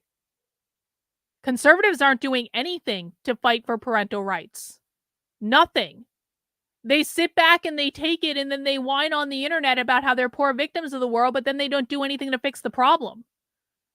You really think that if a radical revolutionary socialist group comes and overthrows the United States government and they execute every government official on live television, and then they say the children are property of the collective now, and they surround conservatives with a bunch of guns, And conservatives don't have the police to help them. And conservatives rely on socialists for food because, remember, they're going to control all the food production. You really think conservatives aren't going to go along with it? What they're going to do is, well, there's nothing we can do about it. We lost. Wah, wah, wah, wah, wah.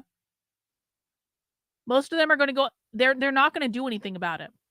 If they were going to do, yeah, exactly. Look at the COVID lockdowns. Am I on glue or were there, was that just allowed to happen? Where was the conservative pushback to the COVID lockdowns? They rolled over and they took it. And by the way, how socialists are actually going to abolish parental rights, it's going to be through policy. It's not actually going to be, I'm being a little exaggerating, it's not actually going to be that they're going to show up at a house with a gun and say, we're taking your kids. It's going to be more slow than that. It's going to be through policy. It's not going to be through force. It's going to be with how they run the community, that you will effectively not have parental rights anymore, but your kids will still live with you and all that stuff. So they're not showing up and pulling the kids out of the home. That's not actually what's going to happen. They're just going to once they control everything, they're going to institute laws and policies that push everything in the direction that they want to go. And conservatives are going to sit back and take it because they're going to be like, well, there's nothing we can do. Particularly in the United States in the 1920s, there was a period known as the Roaring Twenties. It was called the Roaring Twenties because it was a temporary boom, right? It was a booming period, jobs, money for all, good times are good. Now, if you have a perspective as a communist, right, you would say, okay, times are booming in the 20s. Does that mean we have to give up? Does that mean the revolution comes to an end? No. By studying perspectives and by understanding capitalist economy, capitalist political economy, how it works, reading Capital, reading Marx, understanding the contradictions. If you understand that, you know that eventually this boom period will come to an end. So if we use this boom period to build our organization, to recruit cadre, to educate cadre, to consolidate cadre, to make the connections and with the working class that we can, we will be in a much better position when the crisis really hits. And of course, we know eventually the Roaring Twenties does come to an end. Actually, this is a really, really, really great point. This is how they're taking your kids. Conservatives are having their kids taken from them. And I know we're not commentating on the presentation because he's not saying anything right now. This is all, I mean, he's saying good stuff, but it's just not, this is more interesting to do commentary on. They're already taking your kids through the schools. This is already happening right in front of us right now. Conservatives aren't doing anything about it.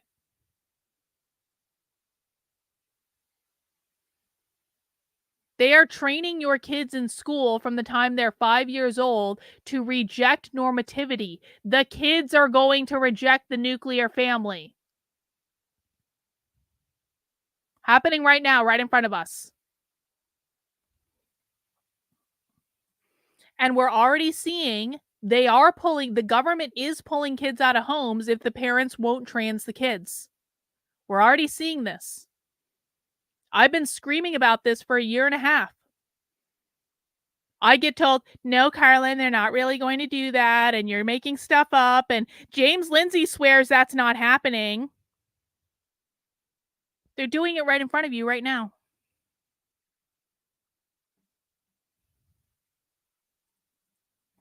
The end of 1929, and world capitalism and U.S. capitalism heads into the Great Depression in the 1930s, which is one of the most favorable periods for the growth of the left and growth of the Communist Party. I'll get to that. But the American leadership didn't understand that, right? And I'm going to quote another one. This is John Reed, right? Now, John Reed, again, I'm not criticizing him as a person. I consider him a great hero. We should all consider him a great hero. He's a great comrade. He sacrificed his life for the Bolshevik Revolution. He was buried in the Kremlin, right? We don't attack him in any personal sense, but we have to understand that John Reed was never trained in Marxism. You know, before he witnessed the Russian Revolution, he didn't consider himself a Marxist. He was a journalist. He was a bit of a playboy, frankly, right? He was educated in Harvard. Can we just talk about the fact real quick? And this didn't hit me for a minute, but like, they consider being buried in the Kremlin to be a point of honor. That's funny. And Harvard doesn't. Harvard might bring people to us that we can train in communism, but Harvard University itself is not going to train communists.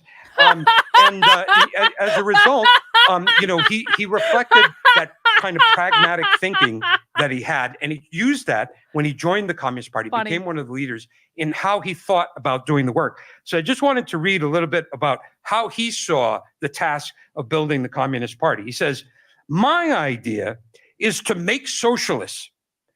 And there is only one way of doing that, by teaching socialism. Wait. Straight socialism." Wait. Okay, we need to listen to this part again, but I just wanted to address Amber Christie over on Rumble because she's doing the typical conservative thing. Most conservatives I know are homeschooling. No. False.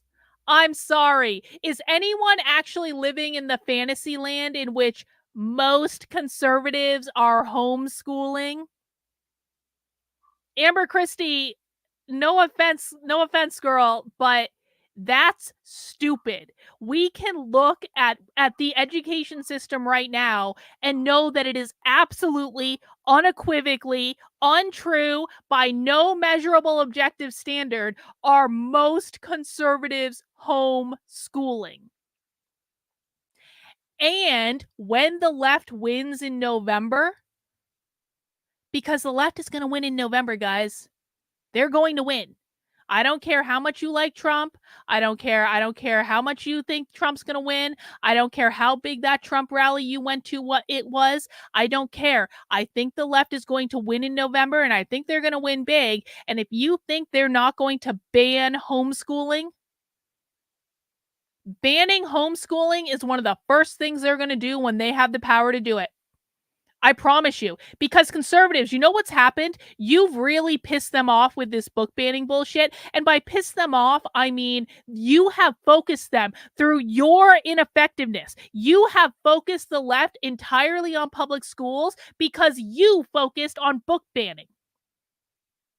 So now the left is focused crystal clear. They know they know that the public schools are a problem. But you didn't solve for the right problem, conservatives. You solved for the wrong problem because book banning doesn't actually solve anything. All you did was kick the hornet's nest. And as soon as they can, they are going to ban homeschooling. I promise you. Tayton says their tactics about making the takeover easy. Look at what they've already taken over. What they've already taken over so far is harder than the family. Oh yeah. Taking over the universities, taking over the K through 12 schools. That's significantly harder than they needed to do that to capture the minds. Once they capture the minds, everything else falls. You're right, Tayton. What they've already done is way hard. And that also, guys, is why it's now accelerating. It took a long ass time to take over higher education. It took a long ass time to take over public schools. It took a long ass time to take over every major institutions. And now that they've done it, everything is accelerating. It's been accelerating since Barack Obama was elected president. This did not start with Barack Obama. It started accelerating with Barack Obama.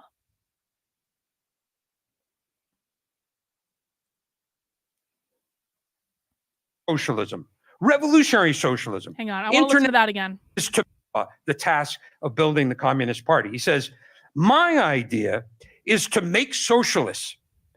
And there is only one way of doing that, by teaching socialism, straight socialism, revolutionary socialism, international socialism.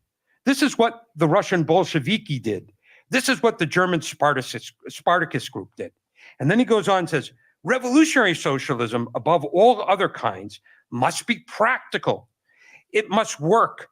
It must make socialists out of workers and make them quick. Comrades who call themselves, quote, members of the left wing, unquote, have an immediate job to do. They must find out from the American workers what they want most, and they must explain this in terms of the whole labor movement, and they must make the workers want more, make them want the whole revolution. They must do this in words which can be understood immediately by the workers in terms of their own lives. Wow. I think when you read that, comrades, you see there's a well-meaning person. He definitely means well, but he doesn't understand historical materialism. He doesn't understand capitalism and the way it works. He doesn't even understand that it's inevitably most of the work that develops class consciousness, trade union consciousness, even political consciousness is done by the capitalist system. The job of Marxists is to learn Marxism, to learn the theory, make the connections, and when the opportunities arise, to show the working class the way forward, to show them the path forward to make the revolution and to make gains on the way to the revolution. But that was some of the weaknesses. And again, I don't think it was unique to John Reed, that kind of weakness. The other main leaders of the Communist Party, just quickly, Charles Ruthenberg became one of the leaders, right? Why was he chosen, right? He was an outstanding a left-wing socialist in Ohio, and he was a great organizer, right? William Z. Foster, who was also a trade union organizer, had a lot of experience. He became one of the leaders of the Communist Party.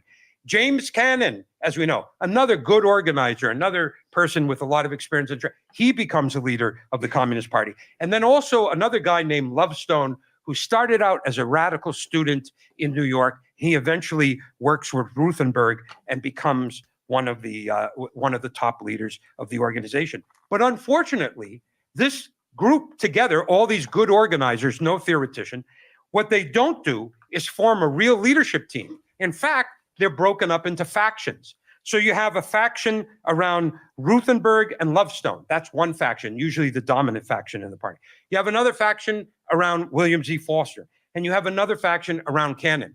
There was no Lenin. There was no person who could come in there and use theory as a way to educate people and try to build a united team on that basis. So as a result, it was constant factional warfare and factional battles and horse trading that was running the party at that time. And it was, of course, severely weakened. Now, who could educate the Communist Party leaders? Well, ultimately, the Comintern was the best source of education. Now, the Comintern, right, would educate people in terms of the resolutions and in terms of the international congresses, and also the writings, particularly the writings of Lenin and Trotsky. And of course, Left-Wing Communism by Lenin was a very, very, very important document in terms of educating the American Communist Party. But even some of those writings, we should understand that if you don't have an understanding of dialectics, when you read these writings, you try to understand them in a mechanical way, and that can create some false assumptions on what you need to do. And I'll give you an example. When the Communist Party was born, there was an early 1920s Red Scare. There was the Palmer raids, right? The Attorney General Palmer, where they were raiding the left and arresting the left. Left-wing non-citizens were kicked out of the country. All kinds of things like that were happening. Now, the party had to react and defend itself against those raids, but it overreacted. It actually went underground, right? Then the Comintern put out a series of resolutions, of guidelines for how communist parties should function. And one of the guidelines read as follows. It says, in almost every country in Europe and America, the class struggle is entering the phase of civil war. Under such conditions, the communists can place no trust in bourgeois legality. They have the obligation of setting up a parallel organizational apparatus, which at the decisive moment can assist the party to do its duty to the revolution. In every country where a state of siege or emergency laws deprive the communists of the opportunity of carrying on all their work legally, it's absolutely necessary to combine legal and illegal activity. What the Comintern is saying there, if you understand it dialectically, is they're saying you can't base yourself on any democratic freedoms that you have under the bourgeois, right? You can't assume that all of these freedoms are going to last forever. That would be very incorrect. That would be a big mistake. You have to have contingency plans. You have to deal with attacks when they happen, right? That's what they're saying. But the communists in the United States, they took it literally when it says parallel organization. So what did they do? They had gone into an underground organization. That was not necessary, but they had done that. So then they create a legal organization. So the underground organization was the Communist Party, and the legal organization was the Workers' Party. And they literally would have meetings where you have your 10 comrades in the underground party. They'd all have pseudonyms, and they have a meeting, and they'd take all the decisions, they'd vote, all the minutes and all that. But it's underground. It's not publicly known. I'm going to make a t-shirt that says, "Make McCarthyism Great Again." Would anyone buy that t-shirt? Then they go to the Workers' Party meeting. Then you use your real name and you basically ratify all the votes that were taken in the underground on the above ground. I mean, it was crazy. So the Comintern had to intervene in this and other issues. First of all, the first thing the Comintern had to intervene is to get the two communist parties to merge and say, hey, guys, why don't you form one party and we'll work out our differences inside the party. That was one thing they were able to achieve, right?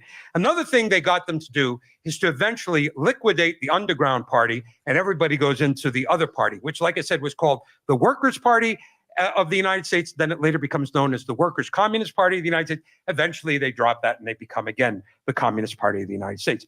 Another thing that they do is they explain, and this is where Lenin's left-wing communism was very important, that a lot of the communists did not want to do any work in the AFL, the American Federation of Labor. There wasn't a huge chunk of American workers in the unions, probably 4% of the Americans were organized. But the main people who were organized were in the AFL. They were not in the IWW. But the ultra-left communists wanted to do all the work in the IWW, not in the AFL. Lenin educated them properly on that, especially in left-wing communism.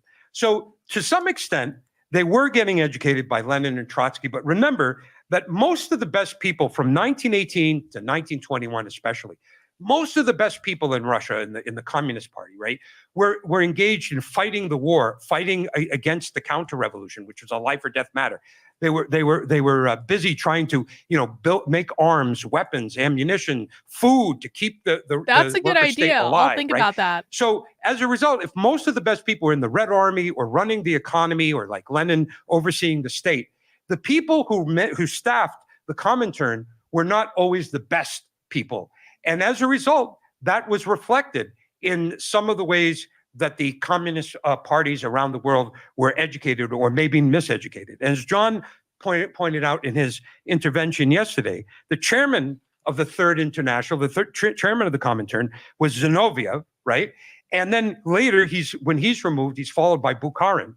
And both of these people who were leading the Comintern were noted for people who wanted to try to solve political problems with it through administrative means, as neither one was a theoretician, a real Marxist theoretician who could really educate people and raise the level of the party.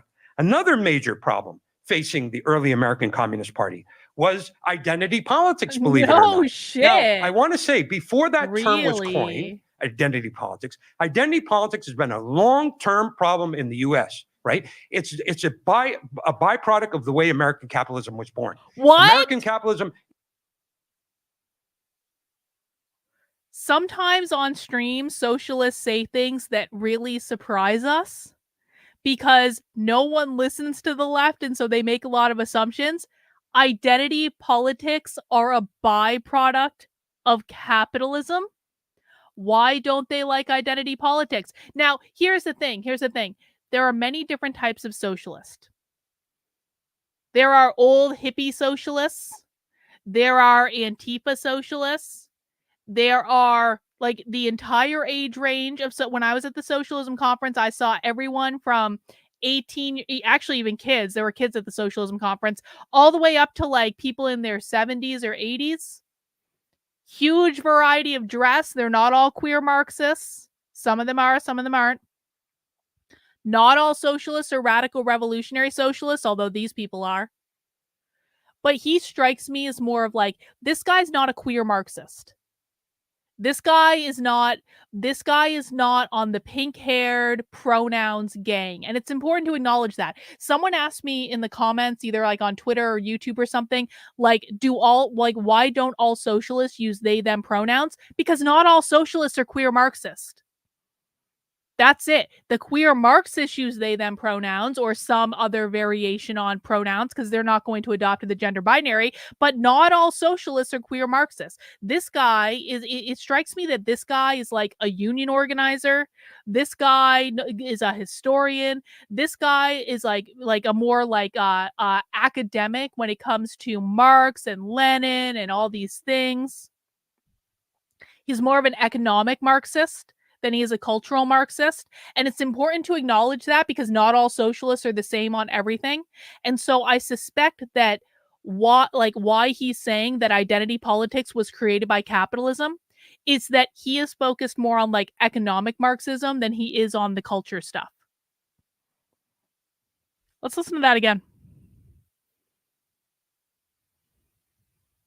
Another major problem facing the early American Communist Party was identity politics, believe it or not. Now, I want to say, before that term was coined, identity politics has been a long-term problem in the U.S., right? It's a byproduct of the way American capitalism was born. American capitalism, even before 1776, right? Even when they started the colonies, right? There was slavery, there was institutional racism, which was built in, that divided the working class. But also, the American working class was built as an immigrant working class. They literally imported workers from other countries, particularly Europe in those days, right? And the use of this immigrant workforce and the use of dividing that workforce, like, for example, in the mines in Pennsylvania, the mine owners like to have the Polish. Hang on. Amber Christie over on Rumble is asking, are the queer Marxists and other Marxists going to fight at some time? No. That's a great question, though, because I've talked to you guys about how different groups having the same goal are going to fight eventually. So I understand why you asked that. Really good question. No, they're not going to fight. And I'll tell you why. Because in socialist organizing meetings, they have a manual that is literally this thick. I almost bought it when I was at the socialism conference because I could not believe how big this thing was. It's literally this thick. It is as thick as a dictionary. And that is a manual that tells them how to work out their problems with each other. So socialists are actually really, really good at running very kind of collegial meetings where even if they disagree with each other, and they disagree with each other on a lot of things. They really do. They're not all. I know we talk about them like the Borg, and they are the Borg about some things, but there's a lot of disagreement within the ranks as well. But they have an entire manual that is all about productively working through their differences and coming to like a cohesive resolution. Funnily enough, before James Lindsay lost the plot, he had a talk with an old school economic Marxist saying that queer Marxists are capitalistic. Isn't that funny? Yeah, that's one of those things. So it's like who's going to win in that sense? It's going to be whoever has the most members in the community are ultimately going to win the day on that one. But really, they talk through a lot of their issues, and it is actually, this is one of the things that libertarians could learn from. This is one of the things that Republicans could absolutely learn from, is how they organize and how they communicate with each other and how they work through differences. It's actually really nice and really, really productive, which is why they're going to win.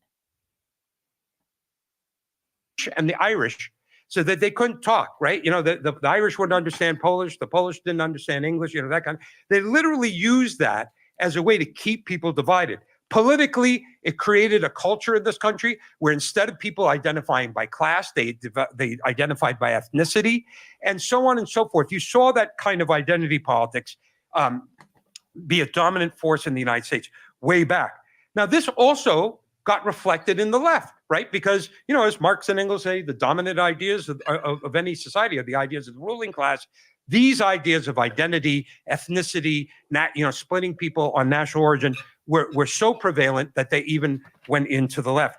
Engels dealt with this, by the way, to some extent, way back when he was in correspondence with German socialist immigrants who, you know, some of them, they would move here, they would form a German socialist group, and everything was written in German. And he says, you know, since you're in the United States, maybe in addition to having a German paper, maybe also an English paper, would that be good? You know, maybe you could use it as a way to recruit people who don't speak German or don't read German. You know, like Engels faced that, right? But you saw this play out even in the Socialist Party of America. In 1917, the Socialist Party of America, 40% of its membership was divided in what they called the foreign language federations, 40%. By 1919, 53% of the Socialist Party of America was divided in the Foreign Language Federation. What's a Foreign Language Federation? Well, like you live in New York, if you're Russian, you're part of the Russian Federation. If you're in Minnesota, you're Finnish, you're part of the Finnish Federation.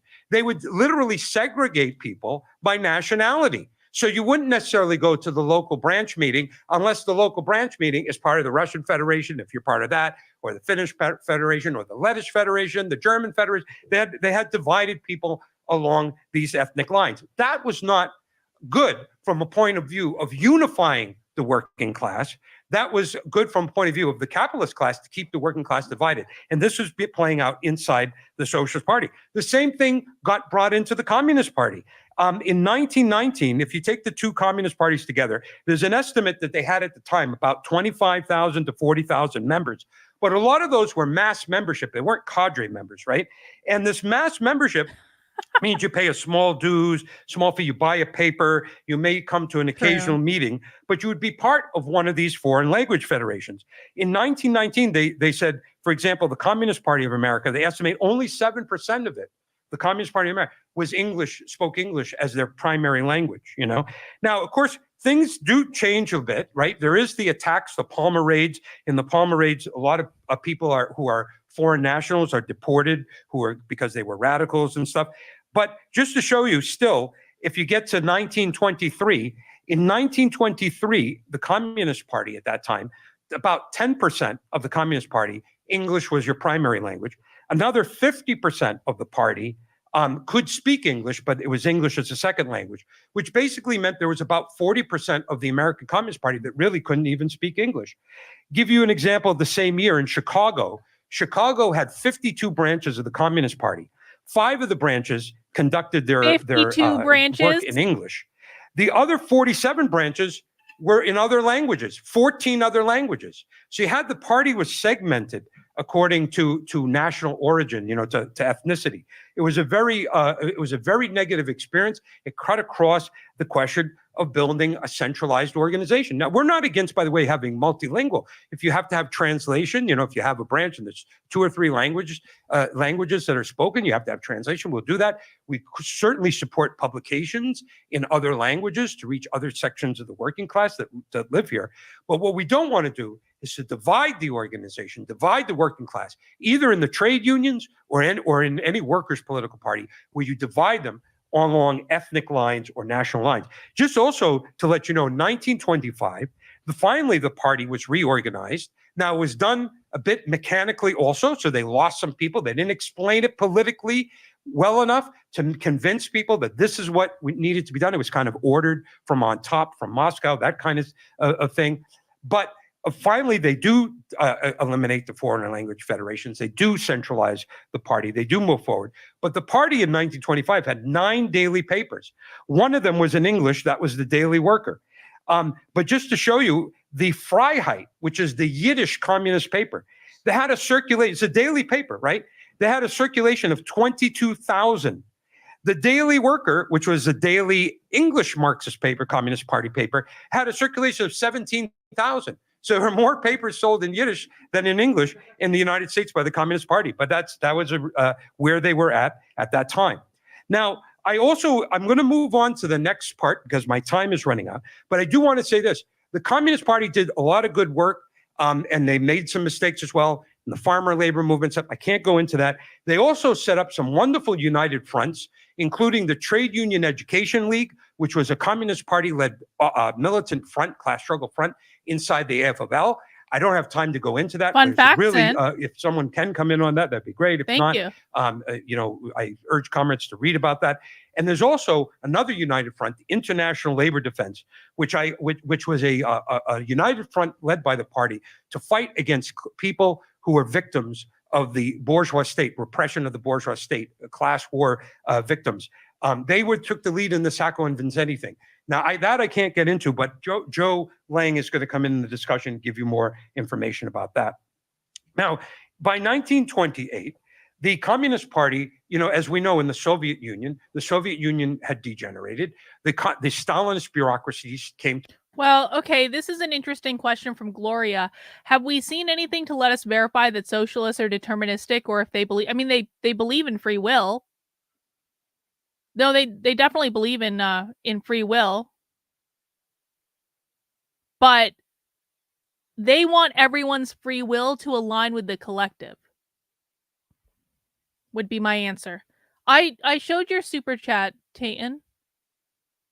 Well, I mean, and the fact that he doesn't know what equity is also an indication that he's an economic Marxist and he doesn't really understand. Like it's just another sign that he's old school. He's a union organizer, bro. power. They not only took over the state, they took over the Communist Party, and they took over the Communist International. They started to purge the party everywhere of Trotskyists. That happened here in the United States on October 27th, 1928. James Cannon, Max Shachtman, and Martin Abhern were basically expelled from the Communist Party. Anyone who was around them was kicked out of the Communist Party at that time. So the Trotskyists were driven out, and you had a top-down Stalinist leadership that was in power. I would say that the way you could describe the Stalinist Party was not only that it was top-down in the way it was run, but for example, even if you ask... Okay, guys, just to do a quick time check, we have about 20 minutes of this presentation left. And at 7, well, the presentation starts at 7:30, so we'll start a little bit earlier than that. We are going to be shifting to a different stream starting immediately after this, and hopefully we can get the rest in, to watch a live socialist presentation. So if you've never come to like a socialism stream with me before, there is a live socialist presentation that is starting at 7:30 p.m. Eastern time tonight, and we're going to stream snipe their asses, and they're going to love it. They're going to be so thrilled that we're doing this. And so if you want to stick around for that, that is going to be a different stream. And if you are watching on Rumble, I don't think I'm going to have time to set up the Rumble stream because Rumble sucks and I can't set up more than one stream at once. So I don't think I'm going to have time to set up the new one. So if you want to make your way over to YouTube, yeah, I know you don't want to, but if you want to watch the socialism stream with us, either make your way over to YouTube or look on X. I will try to get the Rumble stream set up, but I make no guarantees. So I just want to let everyone know we're going to be doing a different stream in about 20 minutes or so. Good question. You don't have to be a Trotskyist. If you ask a question about Trotsky, they didn't like the tone of that question, you'd be expelled at that point. Now, after that, we know Stalin, I can't get into all the reasons, but Stalin went after the peasantry, and he went after the right opposition. He went after Bukharin in the Soviet Union.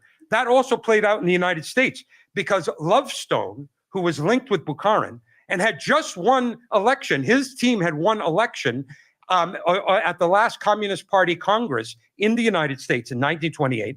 They get called to Moscow and literally get removed by the Stalinist bureaucracy. Even though they just won the convention, they didn't call another convention. They were just removed, and a new leadership was installed that was pliable to Stalin.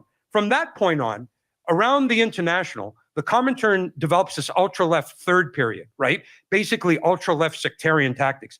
Those get put in place in the United States as well. So, for example, the United States, which had made progress on the question of trade unions, working inside the AFL trade unions, they broke with that and said, we're going to create red trade unions, party trade unions. So they did that thing as well. But I will say this, that in spite of the ultra-left sectarianism of the Stalinists, we have to say this, that because there were so few workers organized in the United States, the fact that they did try to organize the unorganized at that time actually played somewhat of a positive role, although in some cases they went a little bit too far, but they at least were playing some sort of good role there. And then once the Depression hits, the communists start organizing the unemployed, as well as World War I veterans for a March on Washington, and they start doing this, and they do have some effective work around those. Let me see, Rottweiler. Maybe I'm wrong. I don't see these old school Marxists being as successful at persuading youth as queers to. Yeah, I agree with this. They're too old for Gen Z and Gen Alpha Marxists. Well, also remember that the kids are being set up in the schools for queer Marxism. They're not being set up for economic Marxism. They don't understand economic Marxism because it's more dry and more complicated than queer Marxism, because the schools are dumbing people down. So I 100% agree. Like this style of socialist is going to be going away at some point, and we will be surrounded by they thems, queer Marxists. That is the road from here forward. On those movements. So in spite of the ultra-leftism, the objective need for there to be a leadership to fight against capitalism meant that they were able to make some gains. Now, also, I wanted to discuss quickly the question of race, because the question of race is an extremely important question in the United States, as we know. A party that doesn't have a correct approach on the race question will never be able to lead the American working class to victory. So it's absolutely essential we have a correct vision on this. It's not a psyop. It's real. The Socialist Party of America under Eugene Debs, they had basically an approach where they didn't see racism as a special question. They basically said, look, we'll have a class struggle, workers will win, we'll have socialism, that'll solve all the racism, end of story. That was the kind of approach that, in a nutshell, the Socialist Party had. A lot of at people that time. think that still. It took Lenin, Trotsky, and the Bolsheviks to educate the American communists on this question and say, you have to take a look at this question. You have to study this question. It's an important question. We communists must be in the lead of all the struggle against racism, against Jim Crow segregation, against lynching, against the lack of civil rights, against the lack of suffrage. We have to take the lead on that. And of course, we're going to lead with the idea of workers' unity, right? Unity of the working class. Workers and of the it's world in the interest unite. of all the working class to fight and destroy racism. That's going to be our approach. But we have. Hang on. Tayton says, I think they also need economic Marxists too. Like who, just because someone is incompetent at doing a job doesn't mean they don't get the job, Tayton. But I mean, they probably will, but they'll be like elders or something. Have to look at this in a very important way. And we have to be sensitive that we do understand that from time to time there may be nationalist sentiments that grow. Like, for example, you had the Marcus Garvey movement at the time, which represented nationalist sentiment. Well, and if the black... Hang on. Again, Stevie, this reflects the fact that you're a conservative and you only listen to conservatives. These people have never cared about race. And I'm not talking about the boomer socialists. I'm talking about the left in general, never cared about race. They cared about the system that upholds racism. They never cared about skin color. They will tell you flat out that whiteness is not about skin color, that black people can be white too, because whiteness signifies the bourgeois. You don't have to be white to have whiteness. And so at socialist events, they don't care what race people are. If you look at the video from yesterday, most of them were white. They don't mention race. They don't even talk about race at their events. Because what they are interested in is the system that upholds racism. That is what systemic racism is. Or the institution that upholds racism. That is what institutional racism is. And the system and the institution are capitalism. Population started to move in a nationalist direction and wanted to argue for its own self-determination, for its own country. We would take a look at that. We would fight for that. We would fight to defend their rights on that. But because of that education, the Communist Party took on many, many correct positions on the question of racism. I don't have time to go into all the details, but the International Labor Defense, for example, took over the Scottsboro case. The Scottsboro boys were a number of black youth who were accused falsely of raping a woman. It was completely false. They would have been lynched. They would have been killed. But the Communist Party intervened. Thanks. Hang on. We're obviously not going to finish this presentation, but that's fine. That's fine. We're asking good questions, and I like it when people ask good questions. Amber Christie says, so they just use the term whiteness to create chaos and divide us? No. They use the term whiteness to signify the bourgeois, the capitalist class. They know what the language means. The problem is when conservative influencers talk about whiteness, they lie to their audiences and tell them it is about white skin color when it is not about white skin color, and it never has been about white skin color. In fact, in this scenario, it is the conservative influencers who are creating chaos and dividing people. The socialist left are very well aware of what that term means and what it's referencing. And again, for people who are new, maybe you didn't hear it earlier when I said it, what these people believe is capitalism, which is private property ownership, created slavery, which is about the private property ownership of people. Slavery created systemic racism, which are racial disparities as a result of the implementation of capitalism on people. That's what they believe. When they are referencing race, they are referencing systemic racism. When they're referencing the need to fix racism in this country, fight racism, the pandemic of racism, the public health emergency of racism. That is systemic racism. That's institutional racism. And that is always a reference to capitalism. They know this. They say it clearly. They say it out loud. The only people who don't know this are the conservatives who refuse to listen. Does that make sense? So again, in this case, it is actually the conservative influencers who are lying because they are the ones creating chaos and dividing people based on race. It is the conservative influencers today who are perpetuating racist ideas, guys. It's not these people. And I know that might sound weird for people who are like, Carla, they talk about white people all the time. Well, you have to listen to what they're saying in context, and you have to listen to the bigger picture. And mostly, they're responding to the goddamn conservatives. The people who are talking about white people this, white people that, white people this, white people that, the useful idiots, by the way, those are the useful idiots. These are true believers. These people know what the language means. They know what it is. Oh, shit. On, hang on, hang on, hang on, hang on. Holy shit. Haymarket is fuck. Hang on. I have sound in my ear. Where is it coming from? Oh no! You guys can't hear it, but I can.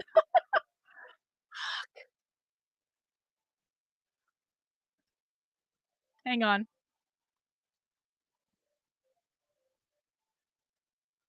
Why is the sound in my ear not stopping? Hang on. Hang on, hang on. I'm sorry. Okay. Here's the thing. I can't hear shit because Haymarket Books has started their live stream. Can you guys hear this? Haymarket Books has started their live stream and I can't find the browser window that I have this open in. And so I can't shut it off and all I hear is noise. Can you guys hear this? So here's what I'm going to do. I'm going to end this stream. Yeah, the socialists have invaded my ears and it's so effing loud and I can't find it because I have the volume turned down on the only tab that I have open in front of me. So here's what I'm going to do, guys. We're going to end this stream. We're going to be back in 5 minutes to stream snipe the shit out of Haymarket Books because F these people for starting their stream 20 minutes early. God damn. And I will find the rogue browser window that I have this presentation pulled up in, and we're going to watch that. Join me on the other stream. Rumble, folks, come over to YouTube. I will try to set up a Rumble stream. I make no guarantees. I will see you guys in about 5 minutes. Thanks for hanging out, and we'll see you again.